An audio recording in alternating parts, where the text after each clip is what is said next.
हर किसी को आश्चर्य होता है, स्ट्रॉबेरी और बुंदेलखंड। लेकिन यही सच्चाई है और इसमें बहुत बड़ी भूमिका निभाई है झांसी की एक बेटी गुरलीन चावला ने। सभी किसान साथियों को नमस्कार। मेरा नाम है सर्वेश बुंदेली और हम लोग हैं Jhansi organic agro and nursery के फार्म पे। झांसी से आप लोग एक काफ़ी चर्चित नाम सुने होंगे गुरलीन जी का, जिनका कई बार जिक्र पीएम नरेंद्र मोदी जी कर चुके हैं उनकी खेती के लिए, उनकी स्ट्रॉबेरी फार्मिंग के लिए। आज इसी सब विषय पे बातचीत करने के लिए हमारे साथ उनके पिताजी हैं, जिनसे हम बात करेंगे कौन कौन सी फार्मिंग कर रहे हैं, स्ट्रॉबेरी की फार्मिंग कब से कर रहे हैं और क्या क्या इनके फार्म पे है, क्योंकि मल्टीपल फार्मिंग है इनके पास, काफ़ी सारी चीज़ें लगी हैं और ऐसी चीज़ें लगी हैं जो बुंदेलखंड क्षेत्र में बहुत कम देखा जाता है। सर, किसान ऑफ इंडिया में आपका बहुत बहुत स्वागत है। जी नमस्कार। सर, पहले तो हमें अपना एक परिचय हमारे दर्शकों को दे दें। मैं हरजीत सिंह चावला और झांसी बुंदेलखंड में सन 71 से हम लोग हैं। हमारे पिताजी जो है वो जॉब में थे और हम लोग सन 71 में झांसी आए। लेकिन प्लांटेशन और खेती का मुझे पैशन कह लीजिए, शौक़ कह लीजिए, इस लेवल का है कि जब मेरी उम्र मुश्किल से 19 साल थी तो जो सबसे पहला व्यवसाय मैंने शुरू किया वो खेती ही था। पहला व्यवसाय एग्रीकल्चर। हाँ, और उसमें मैंने जो है वो यहाँ से बहुत दूर एक जगह है डंगरवा, वहाँ जंगल हुआ करता था, 500 रुपये एकड़ में ज़मीन खरीद के प्लांटेशन किया और बहुत सक्सेसफुल रहा। और ग्रासलैंड की गाइडेंस में किया वो काम। तब ग्रासलैंड भी झांसी में नया नया एस्टेब्लिश हुआ था। ये शू बबूल, यूकलिप्टस, पॉपुलर, उस समय ये बहुत ज़्यादा फेमस हुआ करते थे। तो मैंने वहाँ वो खेती की थी। उसके बाद फिर अपने व्यवसाय में लगे रहे, समय नहीं मिला। फिर 2015-16 में मैंने छत पे अपनी खेती शुरू कर दी और छत पे मैंने जो है वो करीब करीब सारी सब्जी जितनी भी आप सोच सकते हैं सबके एक्सपेरिमेंट किए, सब किया। स्ट्रॉबेरी भी छत पे की है। और ये कार्यक्रम करते करते जब बहुत अच्छी तरीके से सारी चीज़ें आ गई तो बेटी को भी इंटरेस्ट था, गुरलीन को। कोरोना पीरियड चल रहा था, उसका भी लॉ कंप्लीट हो गया था। तो वो कहने लगी पापा ज़मीन भी है अपने पास, अपन बाहर करते हैं। तो फिर 2020 से हम लोग यहाँ हमने इस्टेब्लिश किया है। ये 7 एकड़ का फार्म है हमारा और इसके अलावा एक हम प्लांटेशन कर रहे हैं चंदन का। जैसे आज की डेट में आप देख रहे हैं कि स्ट्रॉबेरी हमारी बहुत अच्छी आ रही है और बहुत अच्छा टेस्ट आता है, ऐसे ही भविष्य में, चूँकि चंदन में टाइम लगेगा, हाँ, 20-25 साल का ड्यूरेशन, 20 साल का समय लगेगा, लेकिन चंदन भी हमारा बहुत अच्छा ग्रो कर रहा है। और एक मिसाल बनेगी बुंदेलखंड में कि चंदन भी हो सकता है, क्योंकि चंदन को चाहिए है हार्डनेस, जो कि लाल मिट्टी में हार्डनेस है। अगर कर्नाटका, तमिलनाडु, आंध्रा, अगर, चूँकि मैं तो सारे जगह गया हूँ, वुड साइंस से मैंने ट्रेनिंग भी ली है, तो वहाँ की जो सॉइल जिस जगह चंदन हो रहा है वो हमारे बुंदेलखंड से बिल्कुल एक्चुअल मैच करती है। थोड़ा सा यहाँ हमको पानी ज़्यादा देना है, ह्यूमिड ज़्यादा करना है, उसकी व्यवस्था हमने कर ली है। वहाँ ह्यूमिडिटी की प्रॉब्लम नहीं है, चूँकि समुद्र के नज़दीक है तो ह्यूमिडिटी वहाँ रहती है। यहाँ हमने थोड़ी सी आर्टिफिशियल ह्यूमिडिटी डेवलप करा दी है नीचे प्लांट्स के। प्लांट बहुत अच्छे ग्रो कर रहे हैं।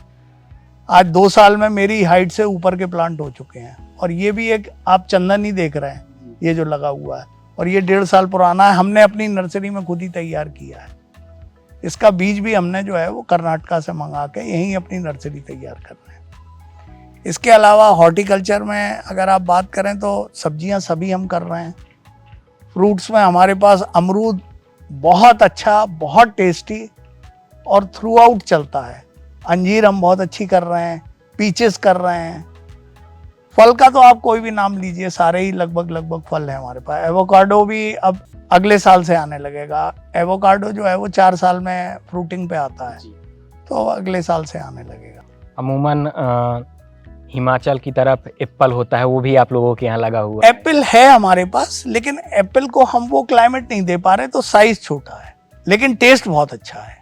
और फ्रेश खाने में और टेस्ट में अगर दिक्कत नहीं है, हालांकि उसकी शक्ल जो बाजार में एप्पल है उसका साइज करीब करीब 150 ग्राम के आसपास रहता है। हमारा ये जो आ रहा है ये 100 ग्राम के आसपास का आ रहा है, ये फर्क है। अगर हम लोग स्ट्रॉबेरी की बात करें और ख़ासकर से बुंदेलखंड जैसे क्लाइमेट पे, तो आप लोग कैसे मैनेज करते हैं और कैसे उसकी फार्मिंग करते हैं? देखिए, स्ट्रॉबेरी के प्लांट हम ला रहे हैं पूना से, और प्लांट अक्टूबर के आसपास जैसे ही हमारा टेम्परेचर 32-33 डिग्री के आसपास आ जाता है तो हम उसको जो है वो रोपण कर देते हैं।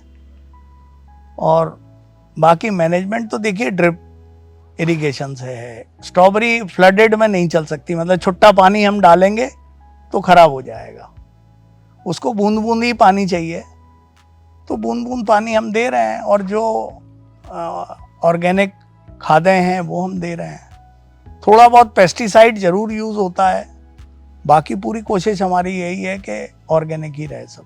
जैसे स्ट्रॉबेरी की कितना डिस्टेंस में लगाते हैं, क्यारियाँ डिस्टेंस को बोले तो क्यारी टू क्यारी 1 मीटर का गैप हम रखते हैं, जो कि आप देख भी रहे हैं, लगभग 1 मीटर है।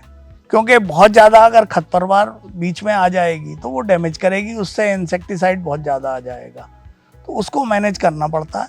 इसके अलावा अगर हम प्लांट टू प्लांट की डिस्टेंस की बात करें तो कुछ लोग 20 सेंटीमीटर पर भी कर लेते हैं, हम 25 पे कर रहे हैं, वैसे 30 भी करते हैं लोग बाग।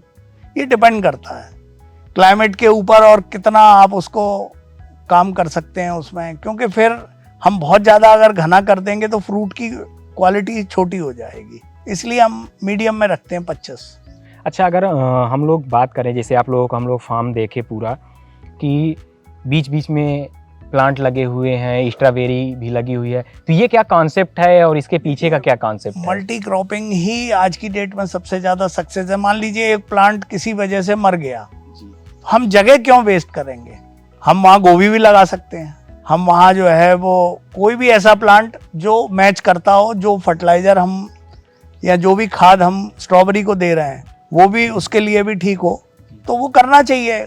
खुली जगह छोड़ने का कोई मतलब नहीं है। अच्छा, पूना से जब प्लांट यहाँ आता है तो वो शौक में आता है, तो लगभग 20% उसमें डैमेज होना ही होना है, ये एवरेज है। तो उस 20% जगह को हम कहाँ वेस्ट करेंगे? हम तो लहसुन भी कर रहे हैं उसमें। लहसुन आप देखिए कितनी अच्छी क्वालिटी का लहसुन हो रहा है, अदरक भी हमने करी है, इवन आलू भी किया है। आप कुछ भी करिए, हाँ करेला नहीं दे सकते आप, या लौकी तुरई नहीं दे सकते क्योंकि वो फैलेगा। जो एक ही जगह स्थित है, इवन आप मिर्ची भी डाल सकते हैं, मिर्ची में भी कोई दिक्कत नहीं, मिर्ची हमने करी है बीच में, बहुत अच्छी हुई है। तो कुल मिला के ये है कि जगह का और अपनी श्रम शक्ति का सदुपयोग है ये। अच्छा, कई बार जैसे हम लोगों के गांव में और बुंदेलखंड के क्षेत्र में कहा जाता है कि पेड़ का छहेल मारता है, मतलब जैसे पेड़ है तो उसके नीचे फसल नहीं हो पाती है, तो ये एक अच्छा उदाहरण है। नहीं, आप तो ये देखिए कि जिस जगह पेड़ लगा हुआ है हल्की फुल्की छांव है, उस जगह स्ट्रॉबेरी का पौधा जो है वो ज़्यादा मजबूत है और फल की क्वालिटी ज़्यादा अच्छी है। बेसिकली किसान तो नहीं हूँ, मेरे तो अपने तजुर्बे और जो अपनी चीज़ें मैं निकाल रहा हूँ उसके हिसाब से बोल रहा हूँ। आज की डेट में आपने पूरा घूम के देखा है, आपको छाए में जो इको जोन डेवलप होता है, हम पूरी तरीके से उस प्लांट को ढक नहीं रहे हैं बड़े पेड़ से। अच्छा, जो खाद पानी लगना है वो जितना भी लगेगा वो पेड़ को भी जाएगा। जो भी, जैसे आज बेर लगा हुआ है तो बेर में हम अलग से कुछ नहीं दे रहे, वो अपने आप ही स्ट्रॉबेरी के नीचे से एक्सट्रैक्ट कर रहा है, जो नीचे बह के चला जाता है वो उठा लेता है। और बेर की स्थिति देखिए आप। और कौन कौन से प्लांट है, जैसे बेर की बात करें या अंजीर की बात करें, कौन कौन सी वैरायटियां हैं जो हमारे बुंदेलखंड क्षेत्र के लिए अच्छा ग्रोथ करती हैं? अमरूद की खेती नंबर 1 है बुंदेलखंड क्षेत्र। वैरायटी सर कौन सी लगा सकते हैं किसान? वैरायटी देखिए, मेरे पास जो सबसे ज्यादा सक्सेस है वो है आपकी रायपुर की। अच्छा, लोग बाग अमूनन जो है वो लखनऊ और इलाहाबाद के अमरूद को अच्छा मानते हैं, लेकिन मेरे पास जो रायपुर का अमरूद लगा हुआ है उसका टेक्सचर ही बिल्कुल डिफरेंट है, और वो अमूनन 7 महीने तक फ्रूट देता है साल में। अभी तो चूंकि प्लांट मेरे छोटे हैं तो मैंने इस बार भी प्रूनिंग करा दी है, अदरवाइज 7 महीने तक भी मैंने प्रोडक्शन लिया है उससे। और एक एक छोटे छोटे प्लांट में 20-20, 25-25, 30-30 किलो तक लिया है। तो अब ये हमारा अक्टूबर से शुरू हो जाएगा, इवन सितंबर तक में भी आ जाएगा। और सितंबर से लेके फिर आगे फरवरी तक हम ले सकते हैं। फल ले सकते हैं, वही मतलब अगस्त के बाद से फ्लावरिंग और फिर हाँ। फ्रूटिंग होने लगती है। और अंजीर की अगर बात करें, अंजीर देखिए अभी ट्रायल बेसिस पे चल रही है, अच्छी आ रही है अंजीर, लेकिन अभी उसका कॉमर्शियल उतना वायबिलिटी मुझे पूरी तरीके से क्लियर नहीं है। तो मैं किसानों को अंजीर के लिए बोल सकता हूँ, लेकिन अभी उसकी मेरी पूरी फाइनल हुई नहीं है स्थिति। अमरूद का बिल्कुल ठीक है। इवन आप एप्पल बेर जबरदस्त आ रहा है। एप्पल बेर की पोजीशन ये है कि एक पौधे पे आपको कम से कम 100 किलो एप्पल बेर मिल जाएगा। और अगर एवरेज आप मंडी का रेट कभी कभी उठा के देख लें तो 20 रुपए किलो तो मिल ही रहा है मिनिमम रेट, और मिनिमम जो मिल जाए वो वाला। मैक्सिमम तो हम लोग तो 100 रुपए से कम देते ही नहीं है। हमारे पास तो डिब्बा बन जाता है आधा किलो का पैक। जैसे हम स्ट्रॉबेरी बेच रहे हैं उसी तरीके से हम बेर को भी बेच रहे हैं। इवन हम अंजीर भी उसी हिसाब से बेच रहे हैं। अंजीर का डब्बा भी हमारा आधा किलो का 200 ग्राम का और आधा किलो 200 रुपए का जा रहा है। अगर कोई फार्मर कर रहा है या जैसे आप लोग कर रहे हैं इतने सालों से, तो किन किन बातों का ध्यान देना चाहिए इस पूरे ओवरऑल फार्मिंग में, जो आपका मल्टीपल फार्मिंग आप कर रहे हैं? देखिए बाकी प्लांट तो आगे पीछे थोड़ा बहुत हो सकते हैं। स्ट्रॉबेरी में हमको खास तौर से समय बिल्कुल प्रॉपर चाहिए ही चाहिए, और टेम्परेचर और मॉइस्चर के हिसाब की हमको रोज ही गणना करनी पड़ेगी। उसी के आधार पे सारी इसका पानी जाता है, इसकी खाद जाती है, इसका पेस्टिसाइड जाता है। कुल मिला के ये है कि स्ट्रॉबेरी एक बहुत छोटे बच्चे की तरह है। अभी जरा सी भी अगर आपने लापरवाही करी तो गड़बड़ हो जाएगी। और बाकी मल्टीपल फार्मिंग में कहीं कोई दिक्कत नहीं है। सब्जियां तो सारी कुल मिला के हमारे क्षेत्र में हो रही हैं, और अगर हम उसको मल्चिंग पेपर पे करते हैं, ड्रिप इरिगेशन से करते हैं, तो उसकी वैरायटी और क्वालिटी अच्छी आती है। आप लोग फार्मिंग करते हैं तो यहाँ पे मार्केट अवेलेबल है, क्योंकि स्ट्रॉबेरी की मार्केट हो या फिर थाई एप्पल वेयर की मार्केट हो, तो मार्केट आप लोग कैसे क्रिएट करते हैं? क्योंकि फार्मरों के सामने सबसे बड़ी समस्या मार्केट की होती है। देखिए मार्केट को आज की डेट में सब्जियों के लिए अलग से पार्सल वैगन लग रहे हैं। अच्छा। हाँ, और सब्जी की बुकिंग बहुत सस्ते रेट पे रेलवे उठा रही है। हम लोग रेगुलरली दिल्ली भेज रहे हैं, इंदौर भेज रहे हैं रेलवे के माध्यम से। और कोई तरीका नहीं है, ट्रकों से ये चीज नहीं जा सकती। खासतौर से हम जैसे छोटे ग्रोअर जिनके पास क्वांटिटी इतनी नहीं है कि हम पूरी ट्रक बना सकें। हमने 4 कार्टून दिल्ली बुक कराने हैं, हम रेलवे गए, हमने बुक कराया और जो सुपरफास्ट ट्रेन है उसके लगेज में उसको डलवा दिया। वहाँ आदमी तैयार रहते हैं, मंडी तुरंत हो जाती है और माल बिक जाता है। सर, इसके बारे में थोड़ा सा हमें विस्तार से बताएं कि कैसे आप लोग रेलवे में बुक करते हैं, क्योंकि फार्मरों को जानकारी ही नहीं है। देखिए आज की डेट में आपके पास 2 कुंटल 4 कुंटल 5 कुंटल अगर मटेरियल है तो आप रेलवे से भेज सकते हैं, कहीं कोई दिक्कत नहीं है और सक्सेसफुल है। और रेलवे में इसके लिए जो है वो खास विशेषता है, उसको प्रायोरिटी पे लिया जाता है, एग्रीकल्चर। और आसानी से जाके फार्मर भाई आपको वहाँ अपना आदमी सेट करना पड़ेगा जो दिल्ली में आपका माल उतारे और मंडी ले जाके बिकवा दे। जो भी एजेंट और दलाल, आप जिस दलाल शब्द का इस्तेमाल कर सकते हैं, आप अड़हतिया दलाल कहिए या फिर आपका एजेंट या आपका कोई व्यक्ति हो जो वहाँ पे माल आपका लेके और सेल कर दे। हाँ जी। सर, जो हमारे किसान देख रहे हैं, खासकर से बुंदेलखंड क्षेत्र के जो किसान देख रहे हैं, उन्हें आप क्या स्ट्रॉबेरी के लिए तो बुंदेलखंड की मार्केट में उल्टा माल इतना आ रहा है जिसकी कोई लिमिट नहीं है। जब से स्ट्रॉबेरी लोगों को यहाँ पर मुंह लगी है, उनको टेस्ट लगा है और ये समझ में आया कि ये स्ट्रॉबेरी फल होता है। 2020 के बाद से अगर आप किसी भी मंडी में चले जाएं, आप स्ट्रॉबेरी का नाम लेंगे तो वो कहेंगे हाँ ये फल होता है। इससे पहले क्या होता था, 2020 में बहुत से किसान यहाँ आए, उन्होंने कहा ये फल क्या है, ये तो समझ में ही नहीं आया, हमने देखा ही नहीं है कभी। तो अब झांसी की आसपास की मार्केट में, झांसी में बोलें तो ललितपुर जा रहा है, छतरपुर जा रहा है, आपका नौगांव जा रहा है, मऊरानीपुर जा रहा है, सब जगह जा रहा है। फ्यूचर में और क्या आप लोग प्लान है एग्रीकल्चर के क्षेत्र में? देखिए एग्रीकल्चर में मेरा सोचना ये है कि अगर कोई बड़ी ज़मीन हो तो उसमें वैरायटी ऑफ प्लांटेशन करके उसको जो है वो एक रेगुलर इनकम के हिसाब से बनाया जा सकता है, और संभवतः आने वाले समय में मैं इसको करूँगा भी। हम लोगों की विशेष सर शुभकामनाएं हैं कि आप लोग और ज़्यादा एग्रीकल्चर की चीज़ें लेके आए नई नई, जिसे लोग देख के, बुंदेलखंड के लोग देख के उसको फॉलो करें और अपने क्षेत्र में करें, क्योंकि निश्चित रूप से आप लोग एक रोल मॉडल हैं इस क्षेत्र के लिए। किसानों के लिए मैं बस सिर्फ इतना ही कह सकता हूँ कि ये गेहूं चने से आप बाहर निकलिए। नो डाउट कि गेहूं बहुत ज़रूरी है, लेकिन गेहूं हमारे देश में अब सरप्लस है। हमें प्रोटीन और विटामिन्स के हिसाब से फ्रूट्स की ज़रूरत है, जो कि ताज़े फ्रूट हमारे पास अवेलेबल नहीं हो पाते। ख़ास तौर से बुंदेलखंड में तो लगभग सारा ही फ्रूट बाहर से आ रहा है जी। रोज़ कम से कम 20 गाड़ी यहाँ खाली होती है। अगर हम यहाँ करेंगे तो मार्केट हमें पूरी प्रॉपर मिलेगी, कोई ऐसी दिक्कत नहीं है। सर, जो भी हमारे दर्शक किसान साथी देख रहे हैं, उन्हें आप क्या संदेश देना चाहेंगे एग्रीकल्चर को लेके? खेती किसानी से अच्छी कोई चीज़ नहीं है। आज शिवपुरी के आसपास, जिसको हम एग्जैक्टली जंगल बोलते हैं, वहाँ लोग बाग 200-200, 500-500 एकड़ के टमाटर की खाली खेती कर रहे हैं और रोज कम से कम 10-10, 20-20 गाड़ी लोड कर रहे हैं टमाटर का। और छोटी यूटिलिटी लोड होती है, वो पता लगा मैनपुरी चली गई, वो पता लगा हरदोई चली गई, वो पता लगा कानपुर चली गई।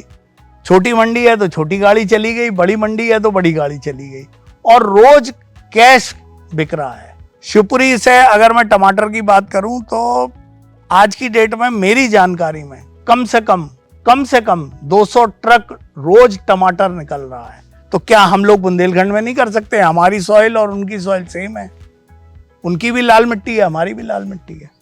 तो किसान टमाटर करें, लेकिन वो करते इसी हिसाब से हैं। मल्चिंग पे कर रहे हैं, आपका ड्रिप इरिगेशन से कर रहे हैं, और बहुत अच्छा फ्रूट आ रहा है। एक एक टमाटर के पेड़ पे 20-20 किलो तक टमाटर निकाल रहे हैं। अच्छा, जल्दी खराब होती नहीं है। टमाटर की सेल्फ लाइफ जो है वो 8 दिन 10 दिन तक जाती है। मतलब 8 दिन 10 दिन आराम से टमाटर सरवाइव करता है, क्योंकि वो कच्चा ही तोड़ा जाता है, और रास्ते में और जो समय है वो दिन 2 दिन 3 दिन का जो भी समय लगता है आते आते मंडी में, वो काम कर जाता है, तब तक वो लाल हो जाता है। आपके यहाँ भी ट्रायल के रूप में लगा है, हम लोग देखे कि काफी अच्छा उसका भी। नहीं, टमाटर हमारा खूब अच्छा जा रहा है। हम रोज की जो है वो 5 क्रेट, 10 क्रेट, 20 क्रेट तक हम लोग बेच रहे हैं, और 200 रुपये, 250 रुपये, 300 रुपये क्रेट तक जाता है टमाटर। यहीं से सब्जी वाले ले जाते हैं। बहुत सारे फार्मरों के यहाँ जाते होंगे देखने, विजिट करने, जैसे आप अभी बताए। हमारे बुंदेलखंड क्षेत्र में क्या वजह है कि किसान एडॉप्ट नहीं कर पा रहे हैं चीज़ों को? कहाँ पे आपको लगता है कि किसान थोड़ा सा शिक्षित कम है, या फिर किसान ट्रेडिशनल से नहीं हटना चाह रहे हैं? ट्रेडिशनल से नहीं हट पा रहा है, हिम्मत नहीं कर पा रहा है, बस यही रीजन है। या फिर उसे गवर्नमेंट की जो योजनाएं चल रही हैं? नहीं, गवर्नमेंट की योजनाएं तो चिल्ला के बोल रही हैं, लेकिन उसको थोड़ा सा गवर्नमेंट की योजनाओं के अलावा अपना दिमाग भी इस्तेमाल करना पड़ेगा। खाली उन पे निर्भर नहीं रहना पड़ेगा। आज मान लीजिए एक ग्रांट आनी है, ग्रांट आपकी एलोकेट हो गई, उसमें आपको ये फाइनल हो गया कि आपको जो है वो 1 लाख रुपए इस चीज के लिए मिलने हैं, और वो समय पे नहीं मिल पा रहे मान लीजिए किसी वजह से जी, तो वो 1 लाख रुपए अपना लगा दे ना, और टाइम पे फार्मिंग कर ले, अनुदान तो मिल ही जाएगा आपको जब ग्रांट हो गया है। तो देखिए, इसके लिए थोड़ा सा अपना भी दिमाग इस्तेमाल करना पड़ेगा, अपने रिसोर्सेज भी डालने पड़ेंगे, तभी हम सक्सेस हो पाएंगे। इसको किसान जो है वो अभी तक इसको एंटरप्रेन्योरशिप के हिसाब से नहीं उठा पा रहा, और जिसने भी एंटरप्रेन्योरशिप के हिसाब से उठा लिया वो सक्सेस है। एंटरप्रेन्योरशिप का मतलब ये हुआ कि आप बिजनेस की तरह देखें इसको। हाँ, कि एग्रीकल्चर में हम बिजनेस कर रहे हैं, यही हमारा साधन है आय का, इसी से हम लोग कमाएंगे। बिल्कुल, बिजनेस का असूल ये होता है कि पहले पैसा लगाइए और फिर कमाइए। तो आप पहले पैसा भी थोड़ा बहुत लगाने की स्थिति बनाइए, ये नहीं कि आप खाली अनुदान पे मुंह खोल के बैठे हुए हैं। अनुदान आएगा तभी हम काम करेंगे साहब, नहीं तो नहीं करेंगे। और अब तो सर प्रधानमंत्री फसल बीमा योजना भी है, बिल्कुल, आप उसका बीमा कराइए। अगर कोई प्राकृतिक आपदा के कारण आपकी फसल डैमेज होती है तो बिल्कुल है, उसका आप लाभ ले सकते हैं। बिल्कुल है। तो ये हम लोगों के साथ सर थे Jhansi organic agro and nursery के, जिन्होंने विस्तार से हम लोगों को बताया कि किस तरह से ये लोग फार्मिंग कर रहे हैं, और बुंदेलखंड जैसे क्षेत्रों में ये स्ट्रॉबेरी, चंदन और एप्पल, थाई एप्पल, बेर, इन सब चीज़ों की खेती कर रहे हैं। एक रोल मॉडल हैं बुंदेलखंड क्षेत्र के लिए, यूपी के लिए, कि जहाँ पे बलुई रेतीली भूमि होती है, वहाँ पे ये लोग क्लाइमेट के हिसाब से उन वैरायटियों का चयन करके अच्छा उत्पादन ले रहे हैं, और किसानों को भी दिखा रहे हैं कि आप लोग भी यहाँ कर सकते हैं। सर, किसान ऑफ इंडिया के साथ जुड़ने के लिए आपका बहुत बहुत धन्यवाद, और हमारे दर्शकों को, हमारे किसान साथियों को आप इतनी अच्छी इन्फॉर्मेशन दिए कि बुंदेलखंड क्षेत्र में किस तरह से आप लोग फार्मिंग कर रहे हैं और किसान भी हमारा कर सकता है। धन्यवाद। किसान ऑफ इंडिया के YouTube चैनल को सब्सक्राइब करने के लिए नीचे दिया हुआ सब्सक्राइब बटन दबाएं और किसान ऑफ इंडिया से जुड़े सभी अपडेट्स को पाने के लिए बेल आइकन दबाना ना भूलें। जो है आपके आसपास, आपके शहर का खास, वो दिखाएगा आपको DNN 24, आपका अपना डिजिटल न्यूज नेटवर्क। तो फिर कीजिए लाइक, सब्सक्राइब और फॉलो।